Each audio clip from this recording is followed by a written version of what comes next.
What fetish do you just don't understand and why? I once got invited to a DeviantArt group that was clearly a fetish. Flat fetish. And no, not flat-chested. I mean flat. Like cartoons crushed by an anvil or flattened with rolling pins and old laundry roller things, like.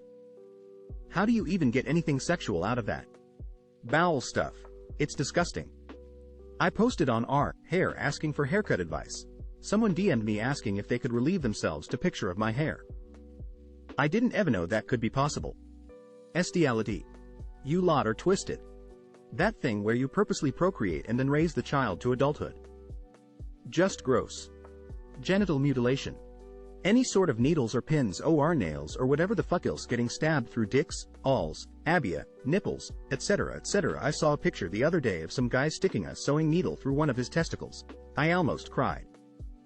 Scat and ISS nauseated face vomiting. That one where someone's news prolapses for one thing. Ow. And another thing. What's so hot about someone's colon coming out of their *SS?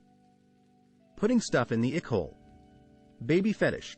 I don't understand how anybody could be attracted to a grown person acting like a child.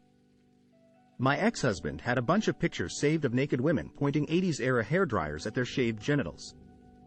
He either would or could not explain it. I still really want to know what the deal was, lol. Vor. How can you be turned on when you are light rally dying? Edit 1. I am loving all the comments, but feel like some people are thinking only of human cannibalism when they hear vor. While human cannibalism is also definitely bad, duh, and not a fetish I will ever understand. Vor is more about a predator. Like a shark or monster, devouring their prey, the people into the kink. Hopefully the clarification helps. Edit 2.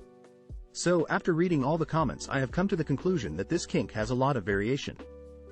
Also that if you see certain material and feel certain thing at the right time I can see how some people can have this kink. Understand it personally, but I get it the basics of it now. Bug chasers. Anything with bodily functions, i.e., ISS hit and vomit. I mean I can understand gagging but not vomiting and the others. IDK it just feels like asterisk hitting and issing is something that shouldn't be crossed over. The truth is, most people don't understand fetishes, which is why they are fetishes and not mainstream sexual proclivities. Most psychologists now believe fetishes develop in childhood from benign sources in which pleasure and eroticism become accidentally intertwined to a non-sexual object or activity in a growing child's mind. Child is having psychosexual development and something occurs, leading to fetish. Perhaps you're 6 and developing and you see the pretty neighbor lady's heels as she walks by repeatedly. You grow to associate heels with erotic sensation. You develop a high heel fetish later in life. It's often suggested like this. This also explains why I have a kink for being paddled lol getting my torn up as a kid probably struck at the wrong time, crossing wires leading to a paddling fetish, which is kind of mentally disturbing now that I think of it. And so on. I have so many kinks my brain got really weird lol. Knife play. Don't see the appeal. Guys who are into watching another man UCK their wife, girlfriend. Pretty well everything else I can understand to some degree. I could even see doing a threesome with yourself, your wife, and another guy, but to just want someone else to *UCK her while you watch I just think like who hurt you. Definitely scat. It's just so hitty. Why is no one commenting about the huge amount of stepmom, son, daughter, father orn? It's just incest orn with extra steps face vomiting. Scat. Oop smells bad for a reason.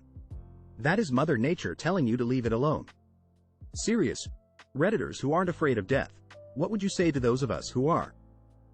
Socrates says that either there is an afterlife in which he gets to continue living and meet dead contemporaries and old friends, or nothing happens and that's fine too because no sleep is more restful than the sleep without dreams.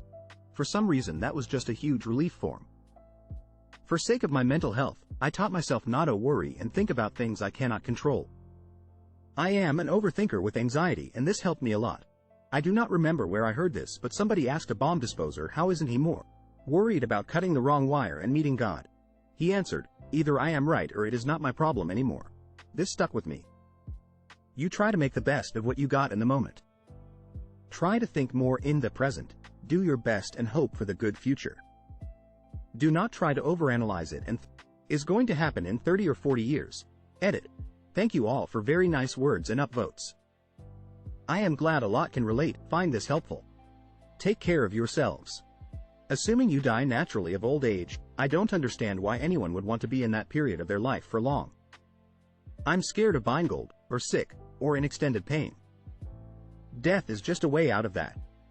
It's going to happen either way. I wouldn't say I'm not afraid. As much as I joke about it, I don't want to die, but I'm accepting of it. Could be me breaking down, could be my health. It could be tomorrow trying to relearn to skate and a car hits me. I realized recently that I haven't done anything for myself in years, and if I died tomorrow, I'm going to have fun before it. Haven't been to a concert in forever and as a huge fan of comedy but never been to a show. Bought tickets to a big show, bought a skateboard, took my parents out to a nice dinner. I'll make every moment of it that I can. I was nearly beaten to death a year ago. After a while, the punches just felt and sounded like distant thunder. It wasn't so bad. The getting better and healing was bad. I still have a piece of rib floating around. Americans, what is something us Europeans aren't ready to hear? When I lived in Germany, German girl, I've read that Mexicans in Los Angeles experience a lot of racism. Me, yes, Mexican people in Los Angeles do experience racism. Probably similar to the Turks here in Germany. German girl, that's different. The term suitable here. They don't fit in. Y'all are getting fat too. Racism isn't just an American thing. Quit smoking. Public toilets being free should be a standard. Americans have big portion sizes in restaurants because we have a big leftovers culture. While some people will eat their whole meal, it's completely normal if you don't and you'll be offered a to-go box to take it home. There isn't really a big expectation to finish your meal at restaurants. American people equals American government. Edit, oh hit, my first Reddit award ever. Edit 2, whoever gave me that Reddit award, thank you. Stop trading insults with us by saying, school shootings, and then dropping the mic. Many of you say are also horrified by the gun violence in this country, but using dead children to win an argument about who has better food does you no credit.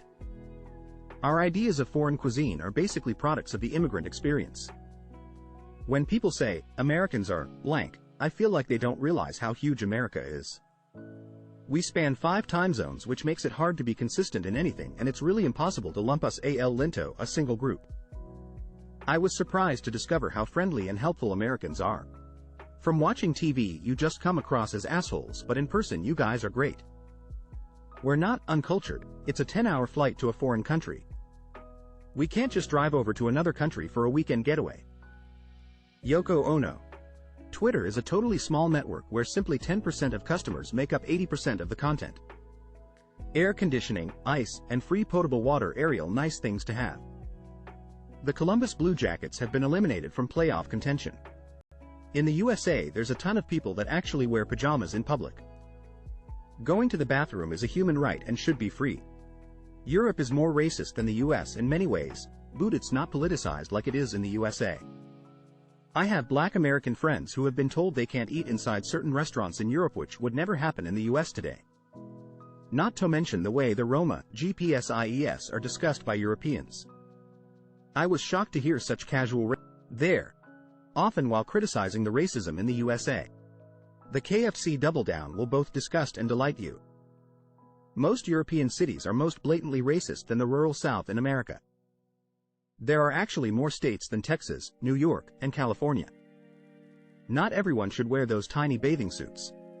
Tanning to that extent looks horrible. Stop doing that to yourselves, mainly for the UK. What is your view on construction workers taking a dump in your bathroom while they're on the job in your house? Better than them doing it in one of the other rooms, that's for sure. That's what the bathroom is for. What kind of entitled scumbag would forbid tradesmen from using the restroom? Where the hell else are they gonna go? As long as they flush, obviously they can. What kind of question is this? Should I tell them they need to hit in the backyard with my dog? Obviously if they need to go, they should use the bathroom. As a lifelong construction worker, I assure you that's the last thing any of us want to do, and will do just about anything to avoid it. What is something you've learned along your sexual journey? Well, this is really weird. But okay, here we go. When you're eating ussy, you gotta have a rhythm going that isn't totally uniform. I will never tell my wife, but when she it's because I'm riffing to White Wedding or the Alien Ant Farm version of Smooth Criminal. In my head. Using her ass. Hey, it works.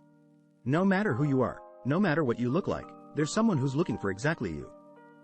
The trick is to find them.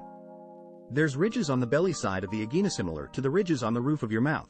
It's a sweet spot in my experience. They're pretty shallow too. Things I've learned about myself. There's freak me, there's vanilla me. Also, shower X isn't as hot as people make it out to be. Here is one that I am somewhat certain works. Many women tend to actually hold their breath, unconsciously, at certain points as they lead up to an orgasm. I think this actually stops them from orgasming at times. If you breathe heavily, they will often follow your breathing rhythm, so if I notice that my wife is stopping her breathing, I breathe fairly audibly until she copies my breathing. This seems together to an orgasm quicker. Being married and all, I don't really have an option to science this, so I give this theory to you, the internet. Listen to your partner's body. Legs can get in the way more than one might think.